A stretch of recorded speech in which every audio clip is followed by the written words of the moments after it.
lo que le habíamos anunciado, pues ya estamos en estudios con el exministro, economista, ex candidato presidencial, don Pedro Pablo Kuczynski. ¿Cómo está, don Pedro Pablo Kuczynski? Muy buenos días. Muy bien. Gracias por acompañarnos esta mañana, don PPK. Y en principio, pues me gustaría empezar esta conversación. Vamos a conversar sobre distintos temas de coyuntura en relación, pues, a esta información que ya incluso ha sido portada de muchos diarios, lo señalábamos, ¿no? Así incluso hace algunos minutos en una entrevista que diéramos con el señor Dahmer, en relación a lo que usted ha señalado, que no ha habido tal recuperación del lote 88 del gas de Camisea.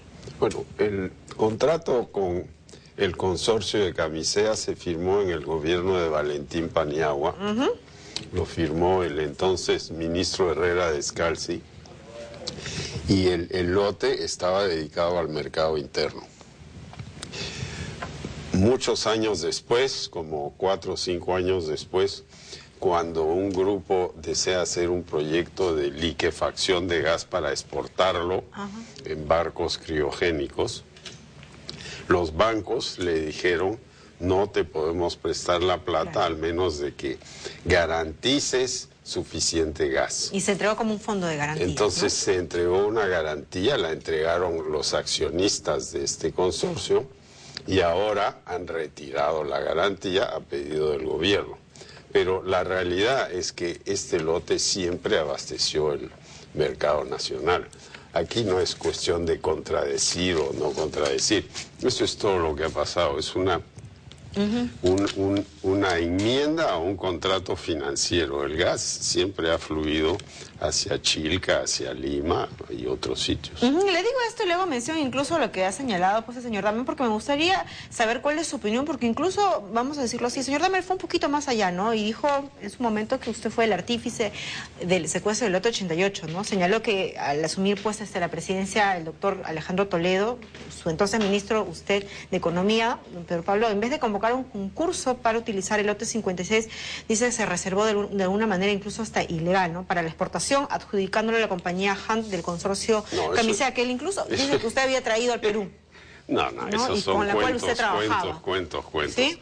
Sí se hizo un concurso, lo ganó el consorcio, que obviamente tenía la ventaja de estar al lado, porque nadie más quería hacer nuevas instalaciones ahí. Eso es todo lo que pasó.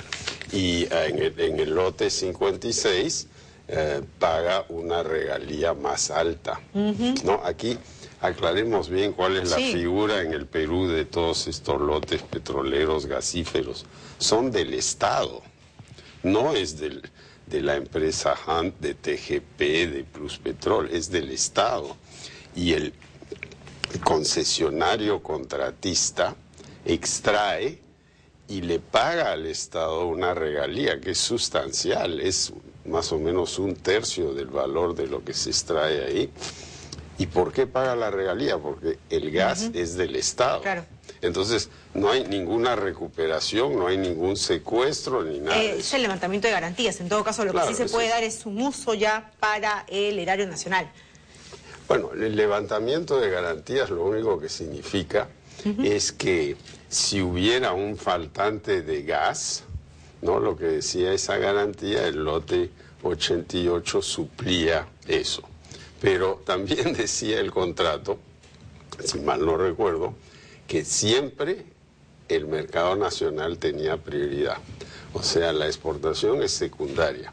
Por eso yo creo que no hay que usar palabrotas, secuestros, recuperación, cosas así. Aquí se ha siempre tenido este gas para el mercado nacional, y cualquiera que va a las playas del sur va a ver las plantas de Chilca, de las cuales hay varias y otras en construcción. Eso es con el gas de Camisea para uso interno a un precio bajo, para promover el uso del gas. Eso es lo que ha pasado y eso no ha cambiado. Claro, en todo caso, en lo que sí se puede de repente coincidir con este anuncio, que incluso ha sido considerado como un hito histórico en nuestro país, es el hecho de que va a permitir ya darle proyección y desarrollo a este gasoducto andino del sur.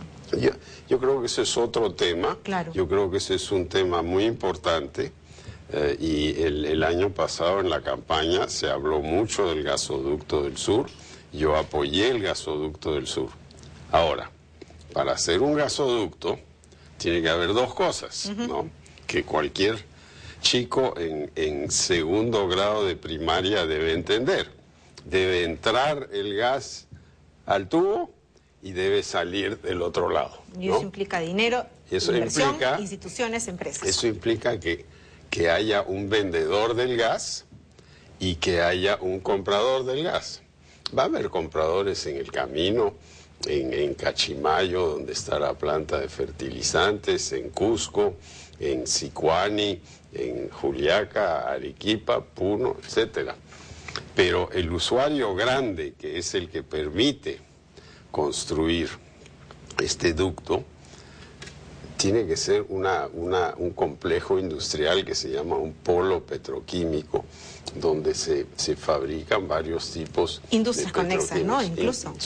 Y no es solo una fábrica ni una compañía, son muchas, pero siempre en un polo petroquímico hay una empresa ancla que se compromete a comprar X cantidad de gas. Ahora, ¿quiénes son los llamados a hacer esta empresa ancla? Muchos han cuestionado el hecho de que de repente el Estado peruano, a través de sus empresas, tal vez no podrían, ¿no?, hacerse responsable de ello, debería en todo caso ser la empresa privada internacional. Lo que se está buscando en este momento, que es lo que se está discutiendo y objetando, es empezar el ducto antes de tener el comprador y antes de tener el nuevo gas que viene de otros lotes, 57, 58, que son de Brasil, de Petrobras, claro, y Repsol, ¿no? Pero la verdad es que no hay ningún problema en que Petroperú ayude a este proyecto con un pequeño aporte. Lo que se discute es, ¿realmente es necesario que el Estado ponga plata o no? Esa es la discusión.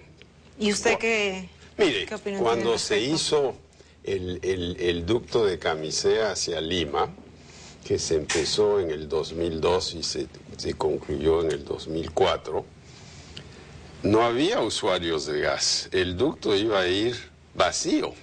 Entonces, el Estado creó una garantía en la cual el Estado cubría cierto volumen de carga, ¿no? Si había menos de 2/3 o mitad de uso entonces el Estado ponía una cosa que se llamaba la garantía de red principal.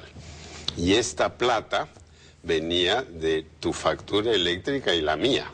Había un recargo ahí para esta garantía.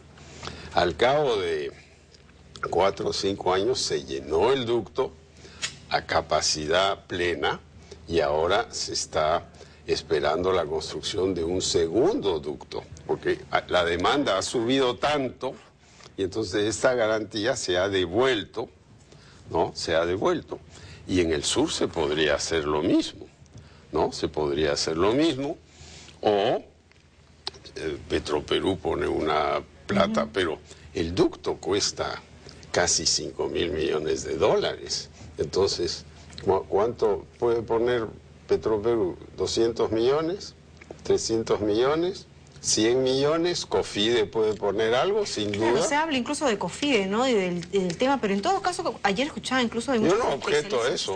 Para mí no es ningún problema, pero es un problema de números. Si algo cuesta 4 o 5 mil millones y yo solo puedo aportar 300, 500... estoy aportando un 10%. Entonces, que la empresa internacional privada debería ser el principal aportante en este... Claro, la empresa que tiene esta concesión, porque se la compró a una empresa que lo ganó antes. Esto era un fondo de Nueva York que se llamaba Conduit. Le ha vendido su concesión a Odebrecht, la constructora, y ahora Odebrecht dice, bueno, yo necesito el gas de los lotes 57, 58 y necesito a alguien que haga el polo petroquímico. En todo caso, así de sencillo. ¿Cuál sería pues el impacto social ya económico? Yo creo que todo proyecto que impulse la modernización es bueno, siempre y cuando sea rentable después de un tiempo, no lo va a hacer al principio, claro, ¿no? Y este proyecto va a permitir el uso del gas en el sur del Perú, en Arequipa, por ejemplo, Claro que hay gente que dice, bueno, podemos llevar el gas en camiones como se hace hoy. Eso está bien, pero para el uso masivo se necesitan ductos y tubos. Y para las industrias conexas que se pueden desarrollar a propósito de eso, sí, ¿no? a una gran planta no le vamos a traer y además gas en camioncitos. ubicados estratégicamente, ¿no? En la costa Pacífico Sur. Entonces la cosa no solamente es para el Perú, sino también para la región. Bueno, se vende a cualquier mercado, a Brasil, por el Magallanes, se puede vender a Colombia por Buenaventura, pero Colombia ya tiene petroquímica. Claro. Pero digamos que es un primer paso en el cual se puede establecer. Y yo creo que es un paso positivo. Otro paso positivo, y del cual también me gustaría conversar con usted, don Pedro Pablo, es el tema de la reglamentación de la ley de consulta previa. Y sin duda es una manera pues de poner el parche antes de que de repente por ahí surjan nuevos conflictos sociales. Bueno, conflictos sociales no nos faltan, ¿no? Claro. Hay por muchos, eso, para prevenir. Y yo creo que esta ley es un paso positivo para tratar de amenguar y bajar la temperatura, ¿no? Y en ese sentido es muy positivo. Ahora hay un tema, ¿no? A ver, ¿cuál? Hay un tema. Dice que no es vinculante, ¿no? La consulta. En las actas sí, ¿no? Justo. Bueno, depende de qué acuerdos se haya llegado antes. ¿Qué pasa si la población dice no quiero? ¿Qué creo que ocurre? Bueno, aunque no sea vinculante, hay un problema. Y es un problema no solo del Perú, sino de muchos sitios en el mundo. Les cito dos ejemplos que conozco. En el sur de Chile están las tribus mapuches y Santiago pues tiene un apetito de electricidad tremendo, entonces van a traer el hidroelectricidad de Aysén en el sur de Chile a Santiago. Bueno, la gente que vive por ahí objeta que se les pongan líneas de transmisión por ahí. Entonces por ahora está todo parado.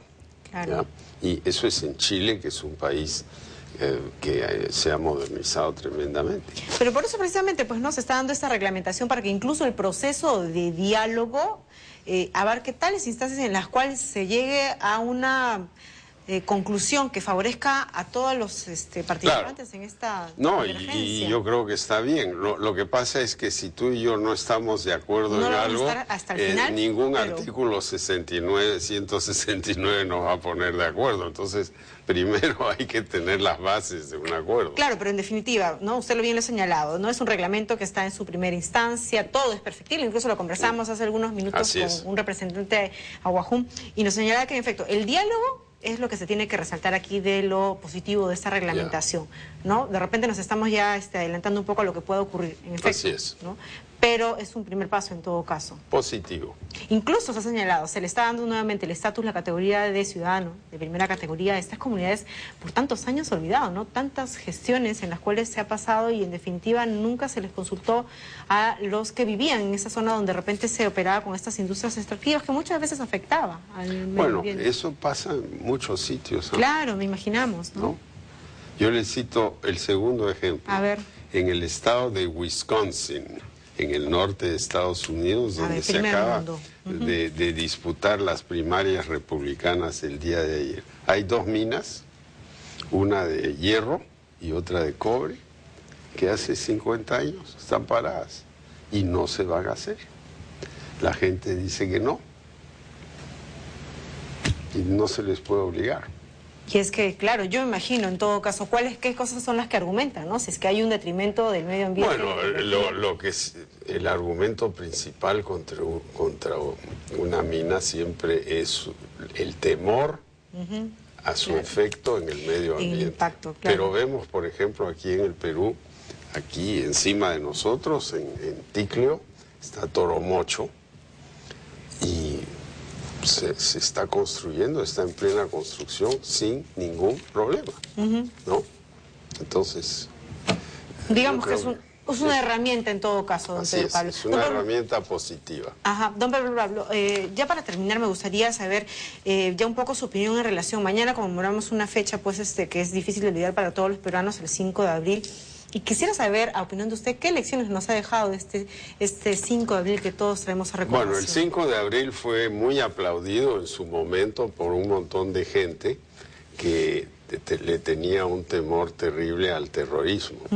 Lo que pasa es que el 5 de abril sirvió de pretexto para cambiar la Constitución y convalidar elecciones que eran realmente ilegales, claro, ¿no?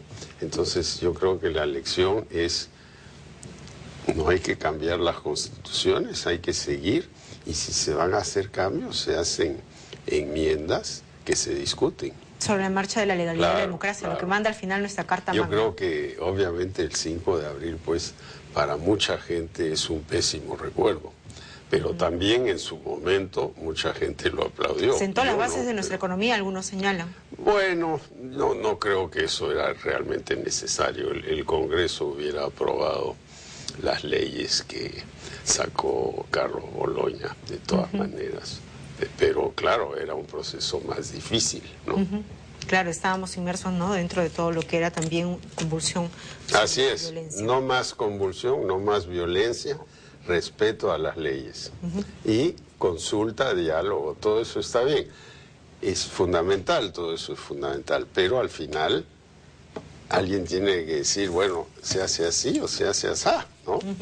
Y al final eso es lo que debe prevalecer. Le agradezco mucho, don Pepe K, por habernos acompañado esta mañana. Siempre es un gusto conversar con usted. Aquí le regalo importantísimo, importantísimo conocer. Esta portada en consulta, nadie me retrató. Nadie se ha retractado. Bueno, pues Diario Correo va a tener que de alguna manera dar cuenta de esto. Es una declaración que se ha recogido, ¿no? Si quieren, claro, en el programa de Altavoz. Si quieren ponerme ahí, perfecto. Muy bien, don Pepe K. Gracias por habernos acompañado. Que pase usted una linda Semana Santa. Lo mismo para todos los que ven el Canal 7. El canal de todos los peruanos, don Pepe K. Ahora sí, nos vamos rápidamente en vivo hasta San Miguel. Emilio Díaz nos tiene importante información. Emilio, buenos días, cuéntanos.